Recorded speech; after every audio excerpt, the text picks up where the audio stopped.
Hello and welcome back to the Villa Filler podcast. I'm here as always with my good friend Dan Wiseman. Dan, it is it's the dust has settled. It's the next day. Aston Villa won, Bournemouth won. I think at the end of the day, it is a point gained. Well, it is a point gained, but it does feel very much like at the time it was sort of 2 points dropped, mate, especially in the manner of that draw and with the late goal. But before we get into all that, mate, how are you doing? I'm good, thank you, mate. Good, thank you. Good to catch up as always. It has been a while. I'm liking the kind of will we get on the right? Will we not? Will we drop? Will we? We're keeping you guys on your toes at the moment. But we appreciate everybody checking in. It's been a very busy week, but not least for our beloved football club, mate. Two very different games, but two games which we just spoke about on air about how inextricably linked the two are. One is definitely a product of the other. It feels. Yeah, absolutely, mate. Absolutely. And we're gonna see not necessarily performances, but results like this Bournemouth one, I think, after a lot of these midweek games, whether that be Carabao Cup, which obviously we've got upcoming, or Champions League in the Bologna game. And I mean, the fact that we are 3 games into the Champions League, top of the table, 3 wins, no goals conceded, is absolutely phenomenal. And I think it's almost ironic, really, that we're kind of frustrated at drawing to a side like Bournemouth, and obviously it is the manner in which it happened. With it being so late, rather than it just being Villa fans being picky, and we're not very good at taking losses or draws at the moment. But I think it does kind of just show how great we've been, really, mate. That we are disappointed to sort of walk away with only 1 point, and we can touch on Bologna, can't we, mate? I think aside from there's 2 or 3 early chances that they did manage to create, they were sort of hitting us on the break pretty quickly, and they were very direct. And I think the occasion may have got to the Bologna players because they certainly snatched at those efforts. But that was 80 minutes of pure football from Aston Villa, wasn't it, mate? We looked so assured.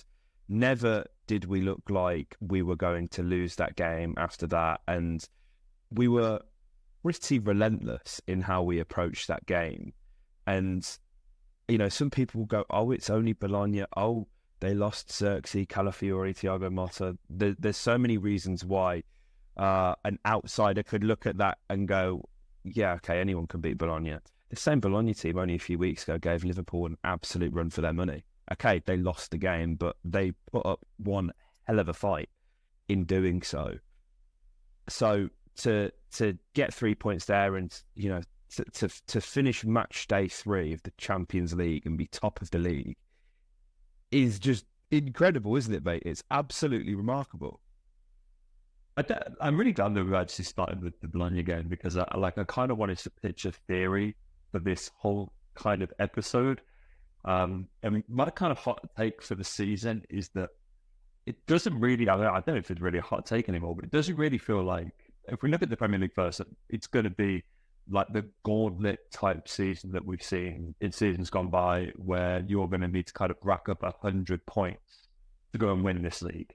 I think, we saw City's kind of last couple of games, particularly at home, haven't been that comfortable. They got it done obviously last minute against Wolves. They only managed to beat Southampton 1-0 yesterday. We've seen already that Arsenal have dropped points this season. I think whilst those 3 teams I do expect to kind of really duke it out and go the distance, I don't think it's going to be a case of 95 to 100 points is what you're going to need to win the title. I do think it will drop off from that, as all 3 teams, I'm not going to say that they've worsened, but I think the league has become so competitive. And I think that will go to Villa as well, is that I don't think necessarily by the time we get to May, it will have feel like domestically we've had the kind of season that we did last year. But I do still think that if we play our cards right, and if we remain generally competitive, we can still be in that mix and ultimately retain our status as the 4th best team in this league. And I think that's kind of transferred into the Champions League as well, whereby the kind of quality generally, not just in England, but now across the continent, means that there's no such thing as, I know it sounds such cliche, but there's no such thing as an easy game. And like every team is proven to be so competitive. And as you say, you can look at that Bologna fixture and go, okay, well, it's just 2-0. But if you actually look around the match day, there's so many interesting results. I mean, Arsenal only beating Shakhtar Donetsk 1-0. Stuttgart went away to Juventus and beat them 1-0. PSV went to PSG and got a draw. There's so many interesting results. You know, Lille put 3 past Atletico at home. It's a very interesting. Brest holding Leverkusen. I think even if you go back to the last game week, Lille beating Real Madrid, games like that really make this feel that actually you can look at the game and go, it's just Bologna. But all of those other teams went into those games as massive underdogs, and most of them, if not all, came out with a win. And it does feel that, yeah, you can kind of play that down, but actually these teams are so savvy, they're so streetwise, and you're right, obviously, Bologna got ransacked at the end of last season, not just on the pitch, but on the sidelines as well, with Thiago Motta going to Juventus.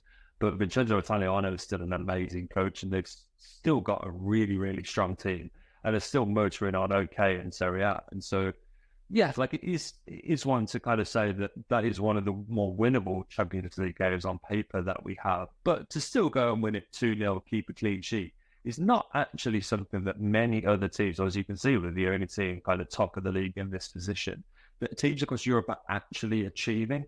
And I think that kind of bleeds into the Bournemouth game as well, whereby I think our standards are so high at the moment, and obviously it is tinted by the way in which we lost the 3 points and ended up drawing the game. But I know they've not particularly been great on the road, but a draw with Bournemouth is not a bad result. I don't think in the scheme of things. They went and beat Arsenal a couple of weeks ago. Okay, it was 10-man Arsenal, but we've seen from their game at the Etihad on, it was kind of very different approach to that game, how difficult a 10-man Arsenal team can be. It's not just a given that you can go and beat them. You play like streetwise, very savvy teams that if you turn up to any game at 90%, you'll drop points. And I'm not saying that they did that. I don't think we're necessarily at our best, but everything is just so competitive these days. And I think from the Champions League to the Premier League, we'll see a lot of confusion in the results that blows a lot of competitions wide open this year. Yeah, absolutely, mate. And I think the thing is as well, we are better equipped this year in approaching all competitions with the squad. Like, you only have to look at the bench that we had yesterday. Now that we've got the likes of Bimkar Kamara, Tyron Mings, Emi Buendia back, we're so strong, and gone are the days of 2 goalkeepers on the bench. Gone are the days are we of having to put academy players on the bench. And, whilst that can be seen in a positive light, generally, if you're having to put 4, 5, 6 kids on the bench, it's because your squad's not where it should be, or you've got injuries, or whatever that may be. So we are in a really good position to actually give it everything a good go, not necessarily just the Prem or the Champions League, but the domestic cup competitions as well. But you are right in saying that there is going to be naturally a hangover there, because obviously John Duran starts the Bologna game. Cash was in as well. Diego played. CONCEDE was rested. Oli was rested. Aside from that, it was pretty much an identical team. Maatsen obviously came in as well. Dean got a rest, which thank God he did, because as fantastic as he's been, I think his knees could definitely do with it, couldn't they, mate? All the football he's been playing. So yeah, you're right.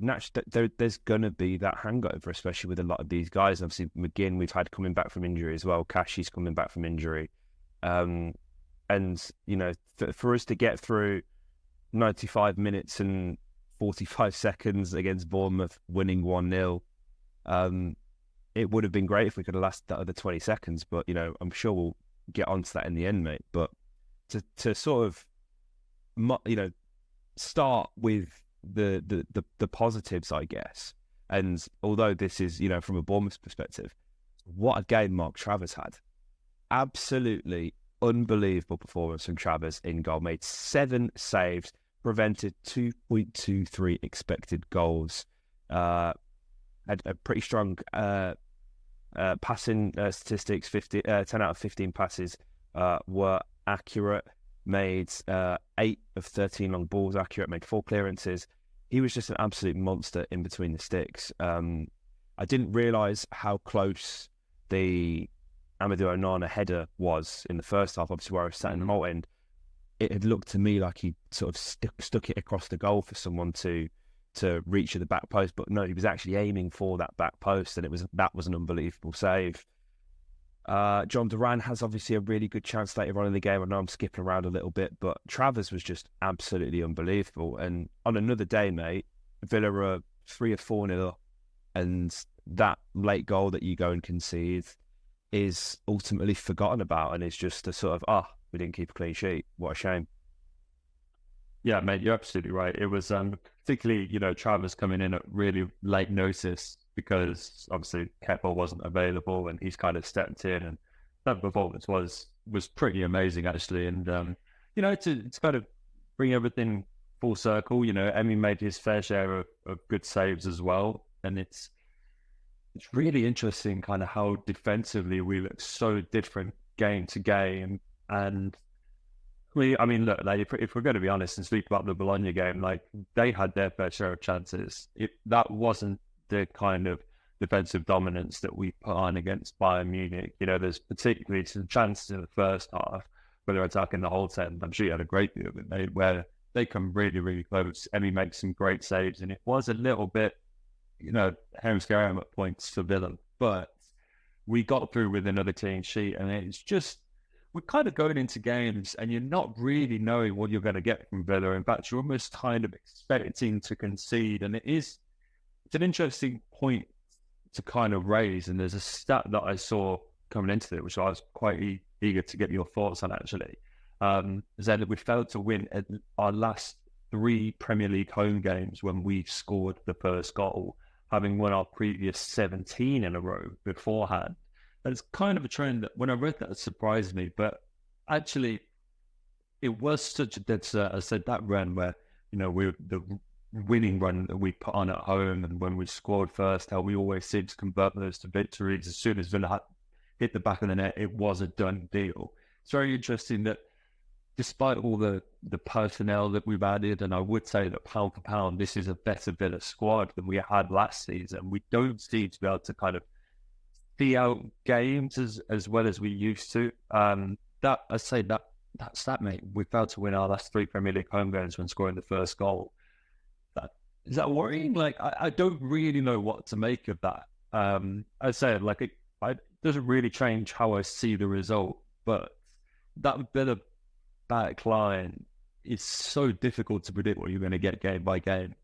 I think the thing is, I think we have very clear and identifiable weaknesses in this team, and that's highlighted in how Bournemouth go and get their goal. 2 things really. One, as soon as we scored, Bournemouth, all they did was bomb balls down Matty Cash's side. Semenyo was just on an absolute rampage, and to be fair, I thought for the most part Cash did okay in dealing with Semenyo, somebody who I'm pretty sure, I don't have the statistic to hand, but has had the most shots in the entire of the Premier League this season. So, he's a very productive, quick, tricky winger who loves to come inside and shoot.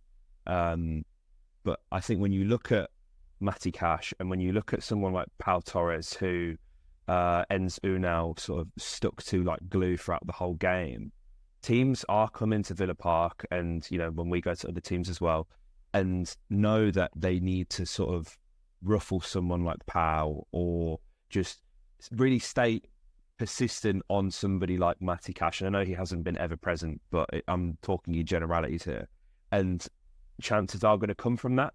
And even it's something that Iraola identified in his post-match press conference as well. He said that with that final free kick, he knew that he needed to try and put that ball somewhere on Emi's near post, because that's where Emi is actually conceding a lot of goals recently. So there are sort of 1 or 2 Achilles heels to this side, I do feel, and Diego is one of them as well. And he has been obviously brilliant in some of the big games, but when you look at like the Ipswich game, and I know that's a long time ago, and I don't really want to use that as a stick to beat him with, but he just can't seem to get it going for these sort of weaker opposition, I want to say. And I use that very carefully, because he's when the lights are shining bright and it's a big occasion, and when you really need Diego Carlos to be the defender that we know he can be, he is that against Bayern Munich, against Arsenal home and away last season. Against Fulham, he was brilliant as well, to be fair. Obviously, that doesn't necessarily fit the bill under the lights against a phenomenal team. But, Fulham have been an excellent side this season. But that, obviously it goes without saying that Diego has his shortcomings. And I think, the conversation around cash, it always gets really toxic really quickly. And I think you and I have both sort of made our feelings clear over the course of his Villa career, really, how we feel about Matty. And obviously we haven't spoken since that Fulham game either, mate, have we? Where he obviously goes and gives a penalty away. And I think that's now the 7th penalty that Matty Cash has given away since joining Aston Villa, which is a pretty damning indictment in itself. But I do feel like whilst I entirely agree we are better, there are, I don't want to call them problem positions, because again, Pau Torres is so key to how we play, but it takes any centre forward that's over 75 kilos will cause him trouble, because they'll just draw him into a physical battle. And you know what? We definitely have changed the way that we defend as well, because after the Clasico last night, I sort of started going around on Twitter about the number of offsides that that offside trap that Barca was bringing. I think there was like 12 offsides from Mbappe alone in last night's game. And they were kind of showing a graphic of the teams across Europe, with the most offsides so far this season. And Villa were nowhere to be seen. And that really shocked me, actually. And it's really interesting, actually, since I'm going to say this time last year was when kind of talk around Villa's offside trap was really, really noisy. And it was almost kind of going into games with Villa, like on Sky or whatever, it would be the number one point of analysis would be Villa's high line and our offside trap and stuff like that. And the high line is definitely still there. And I don't know if it's whether we've come away from the offside trap or whether it's generally less effective. But as you say, it's very interesting how you do seem to be able to find luck in behind Villa. I think people know when Cash is on there, when he goes forward. And I did think that by and large, he actually did a good job against Fulham. It felt like Delia was the one going up on the left. But there are places to get balls over the top. And if you're not going in behind one of the fullbacks, as you said with Pau Torres against Fulham, you can just go straight over the top. And we know that aerially, Pau Torres, that's not his greatest strength. Running back in behind, as you say, in a shoulder-to-shoulder battle with a striker, that's not really why you want him in that situation as well. And look, this is a side where its strengths far outweigh its weaknesses. In my opinion, on Matty Cash for the longest time has been, if we've come to the conclusion that he's the weakest player in our first team, if Matty Cash is the weakest player in your first team, I think your first team's at a pretty good place, to be honest with you. And ours is, and that's not to say that we should have looked upgrade or anything like that, but I'm just saying that,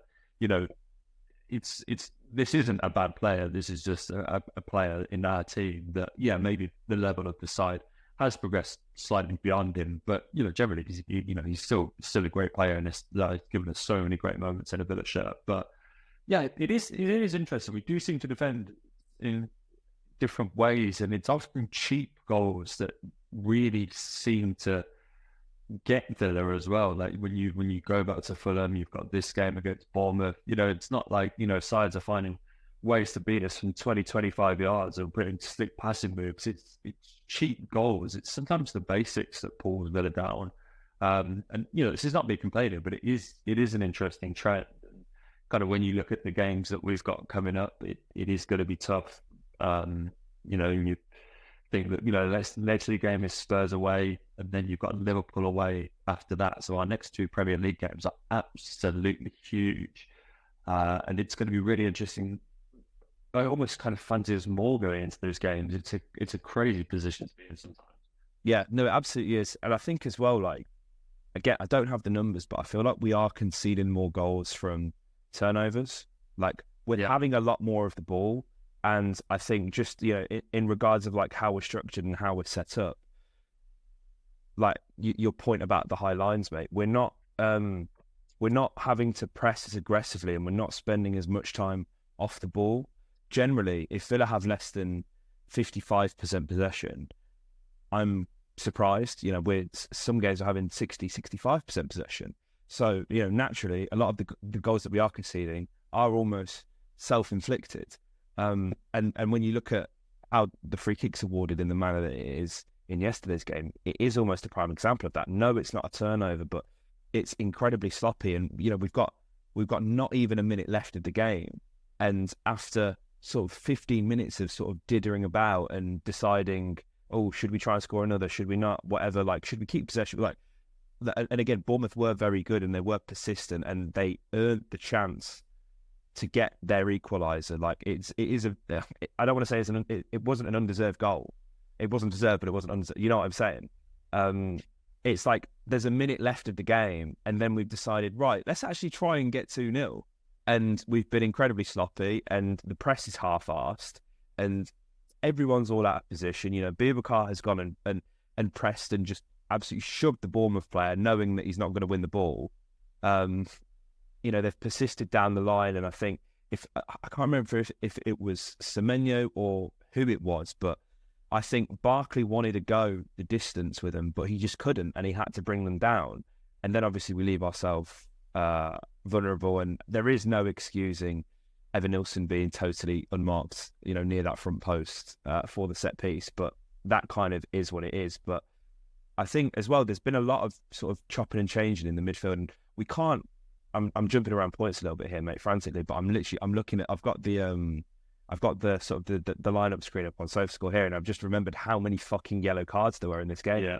Oh my god, this was horrendous officiating, and we got to a point in the game where there were too many bookings, and there were challenges that the referee then wasn't carding because he'd actually realised his threshold for a yellow card is too low, and there's no way he could award second yellows for any of these chances any of these fouls that were sort of being committed.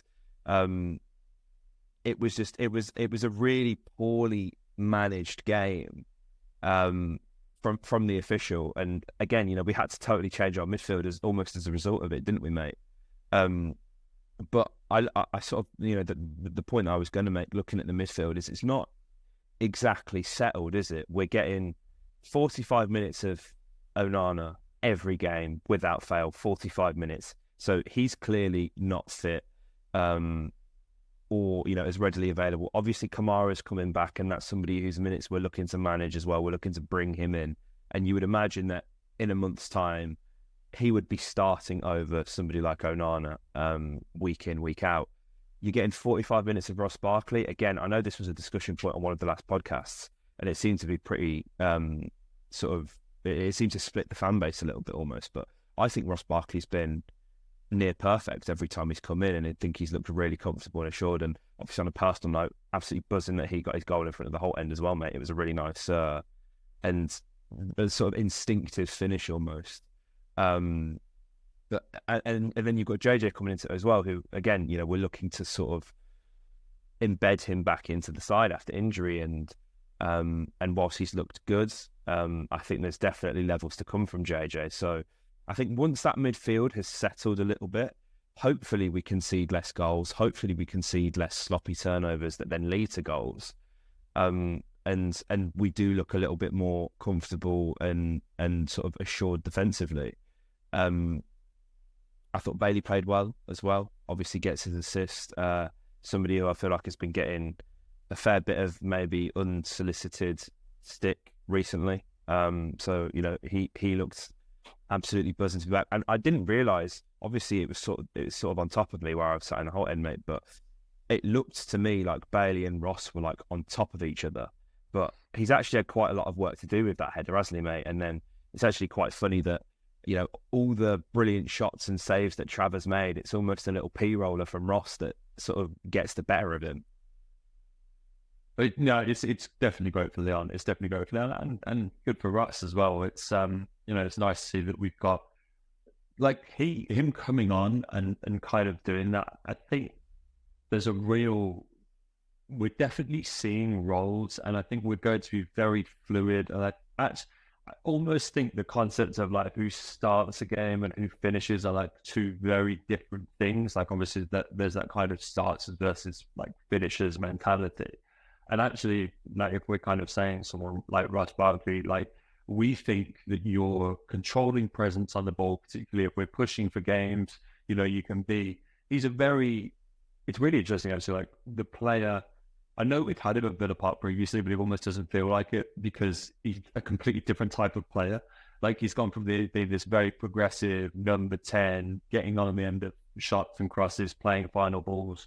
It's almost being this kind of deep line, very metronomic, recycling the ball, as you say, like near perfect, very tidy, just keeps things ticking over, which when you're pushing for goals, as we were in that second half, and he's just there as balls get headed out, the shots get deflected to pick up the ball 30 yards from goal, play it back out to the wing for a ball into the box, chip it in behind the back line, lay it off for Tielemans to progress, like whatever it might be. He's often doing not particularly glamorous, but very effective work. And when he kind of comes on, he's so effective at that. And I think it looks like Unai's kind of had a conversation where he's kind of gone, look, like, that's where I need you this season. That's who I need you to be. Like, I can put you in for the first 45, but we think you're actually much better suited here. And we can almost, because you're only coming on as a substitute, we can basically guarantee you that role almost every game. And I think he's really, and obviously there's John Duran, there's guys like that, a lot of guys have come on and be quite useful. And so, yeah, I think it will be interesting to kind of see how we use those guys going forward. I think on Leon, like it's kind of reminded me, to be honest with you, that they probably should have had a penalty for that handball where the cross kind of comes over everyone. It's one where, I mean, look, I saw that and I was like, that's a stone. Like in today's game, I thought that was a stone wall. It wasn't given, and then there was a kind of argument that it was accidental because he wasn't looking at the ball. I was like, man, if that was like a Villa player, I would have been howling for that. Like if that was us, Bournemouth, I Bournemouth bloke, and I'm sorry. And so they probably should have had a penalty. Like if I'm being totally honest, for that incident. So, I mean, yeah, it'd be interesting. Like with those guys that I kind of mentioned, someone like Ross, you obviously got Booba coming back in. Obviously Tyrone looks closer and closer to actually getting on the pitch. We've obviously got a cup game midweek, and it's really difficult to pick a starting 11 for it, I think, because I mean, yeah, like they were kind of saying on commentary for the Bournemouth game that, oh yeah, you imagine Tyrone Mings comes in and starts against Crystal Palace.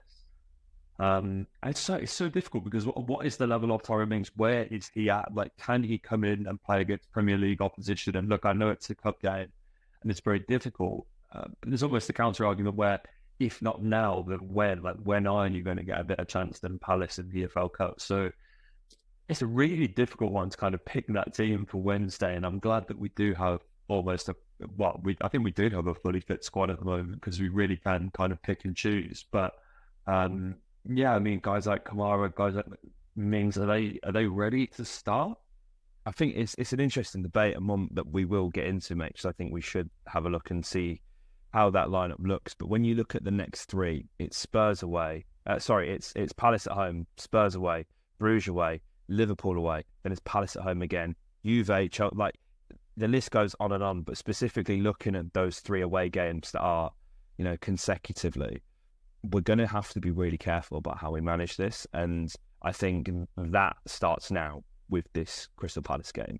And obviously, when you look at how stacked the bench was, you've got Barkley, Duran, Maatsen, Bailey, Buba, Robin Olsen's back, who was sick, Tyrone Mings, Diego Carlos, Emi Buendia, Jadon Philogene, who's suspended, isn't even on the bench. We have an incredibly deep squad. And Emi Buendia is an interesting discussion point as well, because obviously there was some press on Twitter that was suggesting that we loan him out because he walked down the tunnel, which obviously Emi sort of like ridiculed pretty straightforward and told everyone he was actually going to the toilet. But there's, as you say, if not now, when? And I think that there is actually an interesting debate to be had around Emi Buendia and the sort of the minutes, or maybe even the lack of minutes, and when he's actually coming on, he's not the first sub, he's the fifth sub, et cetera, et cetera. So I think there is, an interesting debate there to be had. But yeah, suggesting to loan him out is just absolutely ridiculous. But when you look at that, mate, in between the sticks, that can be anyone, can't it? You would imagine that it's one that maybe Emi sits out between Robin Olsen and Joe Gauci. How do you manage that one? Obviously, Joe played in the previous fixture, didn't he, against Wickham? And I don't think we knew a lot about what was up with Robin Olsen, did we? But it turns out that he was ill.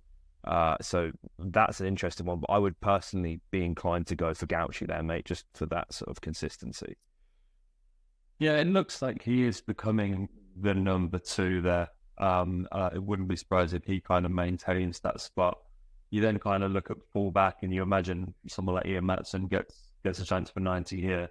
And you kind of go back to the Wycombe game, and you've got players like Lamar Bogard, who really felt like, with the Wycombe game and the game at Leicester, like he was really starting to force his way into kind of first team contention. All of a sudden, he's a name that has completely gone from the conversation altogether. And it's really interesting how his role, he looked like someone that could be a bit part throughout the season, but was actually starting to, he was starting Premier League games. Obviously, Nedeljkovic had a couple early on in the season. They're 2 players that we've not seen for a little while. So kind of what the fullbacks look like, and at centre half, I think if we do go with someone like Tyrone Mings, you imagine that there's someone more established to his right, whether that be Diego or Esri, like whatever route we choose to go down there. I think if it is Mings that we pick, you can't really pair him with someone like Bogard, or I know saw Swinkle started the last game. You kind of do need someone to be a little bit more established there that Tyrone can kind of lean on as he learns the ropes again. I would like to see a little bit more of Nedeljkovic, and I think there were a lot of things to like from his kind of first game. I think he has looked quite young, but again, like I think these are decent opportunities, and so I think we can consider Maatsen at left back pretty much done and dusted, and then the rest of the back line, as you say, like I think kind of going forward, like guys like Buendia would be interesting. You imagine this is a game for Duran and stuff like that, so maybe a chance for Bailey to get some more minutes under his belt, but it's the back line that's the big question mark, really. Yeah, and I think with the midfield as well, like you kind of look into the Wycombe game and it was Onana and Barkley, and you would imagine it would be the same again for them too. Then you can take your pick of either JJ, Morgan if you wanted to play him a bit further back, but I'm not too sure that's so we'll be doing. McGinn, you would imagine you would just rest him considering how many big games we've got coming up as well. And honestly, I do think this is a game that Philogene starts, and maybe it's one that we sort of bring Bailey into. But again, as you say, mate, Bailey could probably do with the minutes as well. I think personally, I'd go Gauchi, Nedeljkovic, just purely to see a bit more of him and give Kashi a bit of a rest as we're sort of bringing him back as well. Diego, Mings, Maatsen, Onana, Barkley, either one of Tielemans. That's probably. I think you probably have to rest Tielemans, don't you? We'll put Ramsey in, probably put McGinn in. Actually, no, Ramsey. Yeah. We'll rest Ramsey. Actually, we'll put McGinn in. We'll put Philogene in, Duran and Buendia. But my worry is, I'm like, that's still a great team, right? I know Palace have just beat Spurs, but Palace are going to go full strength because they just need to win games, don't they? So we don't want to have a similar situation to the final game of last season where they go full strength and we're sort of on the beach and they just absolutely pump us. But it is going to be interesting, and I guess given the fact we have less than a minute left on the Zoom, mate, we're going to have to put that question to the listeners. So you guys will have to let us know in the comment section down below who you would start in this Crystal Palace game. But I do think it's really important that we lead with our front foot. And to be honest, I think the team that I've just listed is more than capable of beating Crystal Palace if it's sort of fit and firing. So it's going to be interesting to see how those players can sort of, the guys who are managing minutes of and guys who are looking to establish themselves. Like, it's going to be interesting to see how they do, mate. But yeah, guys, let us know your thoughts in the comment section down below. Like, comment, subscribe, and up the villa.